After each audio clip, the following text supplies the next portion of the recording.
नमस्कार, मैं हूं आशुतोष। आप देख रहे हैं टेलीकास्ट न्यूज। दिल्ली में भाजपा का 2 दिवसीय राष्ट्रीय अधिवेशन संपन्न हो गया। जी हां, इस दौरान भाजपा के 11,500 पदाधिकारी मौजूद रहे हैं, जहां उनको इस बार के लोकसभा चुनाव के लिए गुरु मंत्र दिया गया। प्रधानमंत्री नरेंद्र मोदी, गृह मंत्री अमित शाह और भाजपा के राष्ट्रीय अध्यक्ष जेपी नड्डा ने सभी पदाधिकारियों को संबोधित किया और उन्हें आगामी लोकसभा चुनाव में भाजपा के लिए 370 सीटें जीतने की रणनीति पर अपने विचार साझा किए। साथ ही एनडीए की सीटें 400 पार जाएं, उसका भी नारा बुलंद किया गया। सभी पदाधिकारियों ने प्रधानमंत्री नरेंद्र मोदी, गृह मंत्री अमित शाह और भाजपा के राष्ट्रीय अध्यक्ष भाजपा के राष्ट्रीय अध्यक्ष जेपी नड्डा की बातों को गौर से सुना। जितने भी भाजपा के नेता मौजूद थे, उन सभी ने गर्मजोशी से प्रधानमंत्री नरेंद्र मोदी का अभिवादन किया।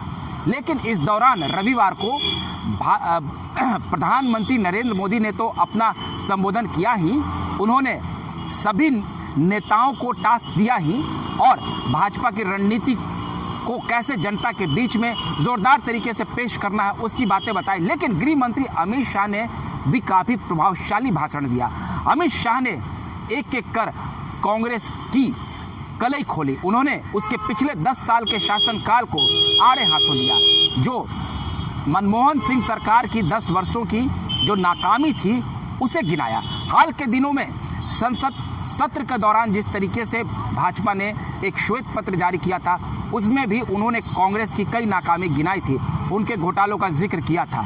तो गृह मंत्री अमित शाह ने कांग्रेस को जमकर रगड़ा। उन्होंने उसे परिवारवाद की जनक बताया और देश में भ्रष्टाचार और गरीबी को बढ़ावा देने वाली पार्टी बताया। उन्होंने कहा कि देश को किस तरीके से दीमक की तरह कांग्रेस ने खाया है और उन्होंने एक एक कर कई घोटालों का जिक्र किया। अमित शाह ने कहा कि देश में जो कोयला घोटाला हुआ या खेल मंडल घोटाला हुआ या जिस तरीके से 2G स्पेक्ट्रम घोटाला हुआ और भी अगस्ता घोटाला हुआ, बोफोर्स घोटाला भी पूर्व में हुआ है, एक एक कर उन्होंने शारदा चिट फंड घोटाले का जिक्र किया।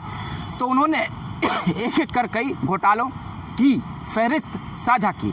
गृह मंत्री अमित शाह ने जो संबोधन किया, हम अगर उसकी समीक्षा करेंगे तो बतौर एक राजनेता और अपनी पार्टी के लिए उन्होंने काफ़ी मजबूती से अपनी बात रखी, जो निश्चित तौर पर कांग्रेस को काफ़ी तिलमिलाहट पहुंचाएगी। जिस तरीके से नरेंद्र मोदी ने अपना संबोधन किया और गृह मंत्री अमित शाह ने संबोधन किया, उन्होंने कांग्रेस को सोचने पर विवश कर दिया है।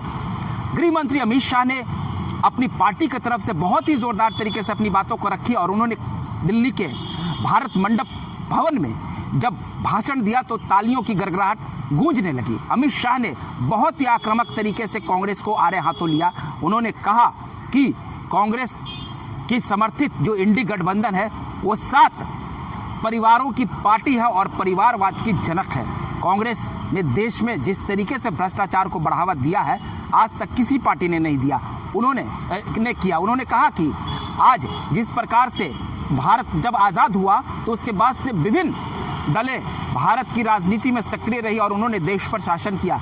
सब ने कुछ न कुछ काम करने की योजना बनाई, लेकिन पिछले 10 वर्षों में जो नरेंद्र मोदी का शासनकाल रहा वो काफ़ी स्वर्णिम रहा। उनके शासनकाल में देश में 25 करोड़ से ऊपर लोगों को गरीबी से दूर किया गया, मतलब गरीबी रेखा से निकाला गया। साथ ही उन्होंने प्रधानमंत्री नरेंद्र मोदी के शासनकाल की एक एक उपलब्धि गिनाई। कहा कि देश आर्थिक मोर्चे पर काफ़ी सफल हुआ है और देश का अर्थतंत्र मजबूत हुआ है। देश में हमें अर्थव्यवस्था को साधने के लिए पूंजीपतियों का भी साथ चाहिए और गरीब किसानों की भी हम फिक्र करते हैं। हमने समान वर्ग के लिए काम किया, देश के हर वर्ग को हमने लाभ पहुंचाया है, प्रत्येक व्यक्ति के लिए और हर समाज के लिए प्रधानमंत्री नरेंद्र मोदी ने कार्य किया। अमित शाह यही नहीं रुके, उन्होंने ये भी कहा कि आज देश में आतंकवाद और नक्सलवाद जड़ से खत्म होने के कगार पर है। प्रधानमंत्री नरेंद्र मोदी की जो कुशल रणनीति रही है उसने देश को काफ़ी सशक्त और समृद्ध बनाया है। देश की विदेश नीति और अर्थनीति आज पूरी दुनिया में चर्चाओं का विषय है। आज आप भारत के बाहर अगर जाएंगे तो लोग वही कहेंगे जहां नरेंद्र मोदी का शासन है, मोदी के देश से लोग आए हैं। ये उपलब्धि रही है, जबकि पहले ऐसी बात नहीं थी। कांग्रेस को बहुत जमकर खरी खोटी सुनाई। अमित शाह ने कभी जमकर आड़े हाथों लिया और ये कहा कि सोनिया गांधी का एकमात्र लक्ष्य है कि किसी तरीके से अब राहुल गांधी को प्रधानमंत्री बनाया जाए। साथ ही कांग्रेस की यह मंशा है कि वो देश में अराजकता फैलाए। देश में उन्होंने कई भ्रष्टाचार किए हैं। हाल के दिनों में भी आपने देखा होगा कि जिस तरीके से झारखंड में कांग्रेस के एक नेता के घर से 350 करोड़ रुपए मिले हैं, तो वहीं अमित शाह ने उनके कई और नेताओं को आड़े हाथों लिया और कई विभिन्न राज्यों का उन्होंने जिक्र किया जो कांग्रेस शासित प्रदेश रहे हैं, चाहे पहले राजस्थान थे या अभी कर्नाटका, वहाँ की भ्रष्टाचार को लेकर भी उन्होंने हमला बोला। अमित शाह ने यह भी कहा कि आज जिस तरीके से चुनाव के पहले ये चर्चाएं हो रही थी कि राजस्थान और छत्तीसगढ़ में भाजपा नहीं जीतेगी, लेकिन वहां की जनता ने भी समर्थन दिया और आगामी लोकसभा चुनाव में एक बार फिर नरेंद्र मोदी देश के प्रधानमंत्री बनेंगे। और उन्होंने ये भी ऐलान किया है कि अगली बार हम आतंकवाद को मुंहतोड़ जवाब देंगे। जब कांग्रेस का शासन था तो देश में कई तरह की घटनाएं होती थी, आतंकी गतिविधियां होती थी, लेकिन प्रधानमंत्री नरेंद्र मोदी के शासनकाल में देश में आतंकवाद ने दम तोड़ा है और आतंकी गतिविधियां नहीं हुई है। आज देश में हर तरीके से अमन और शांति का माहौल है। गृह मंत्री अमित शाह ने राम मंदिर निर्माण में जब प्राण प्रतिष्ठा थी तो उसका जो न्योता कांग्रेस ने ठुकराया, उस पर भी कांग्रेस को आड़े हाथों लिया है और उसे तुष्टीकरण करने का उस पर आरोप लगाया है। और कहा है गृह मंत्री अमित शाह ने कि भाजपा के शासनकाल में देश समृद्ध हुआ है और समान तरीके से सभी वर्गों को साधने की कोशिश प्रधानमंत्री नरेंद्र मोदी ने की है।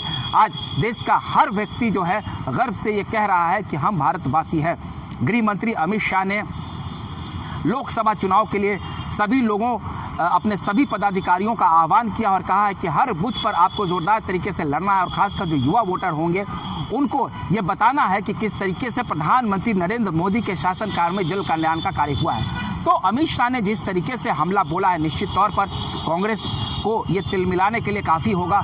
उन्होंने एक एक कर उनके तमाम घोटालों की बात कही है, कांग्रेस के नेताओं को आड़े हाथों लिया, कांग्रेस के शीर्ष नेतृत्व को नकारा और उन्होंने प्रधानमंत्री नरेंद्र मोदी की कुशल रणनीति और उनके कार्यशैली का खूब बखान किया। और उन्होंने ये भी कहा कि आज भाजपा के जितने भी नेता हैं वो सभी कार्यकर्ताओं के बल पर हम अच्छा काम कर रहे हैं और कार्यकर्ताओं को फिर से कहा गया है कि आप अपने बूथ स्तर पर जाइए। और ये भाजपा ही एक ऐसी पार्टी है जहां पे एक सामान्य नागरिक और एक सामान्य कार्यकर्ता प्रधानमंत्री की कुर्सी तक पहुंच सकता है।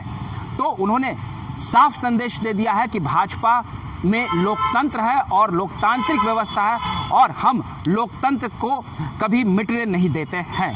आपको हमारा ये वीडियो अच्छा लगा हो तो कृपया कर आप हमारे इस वीडियो को लाइक करें, सब्सक्राइब करें, थोड़ा शेयर करें और अपना बहुमूल्य कमेंट्स भी हमें दें। हम अगली बार फिर एक नए वीडियो के साथ हाजिर रहेंगे। तब तक के लिए आप हमें इजाज़त दीजिए। बहुत बहुत धन्यवाद।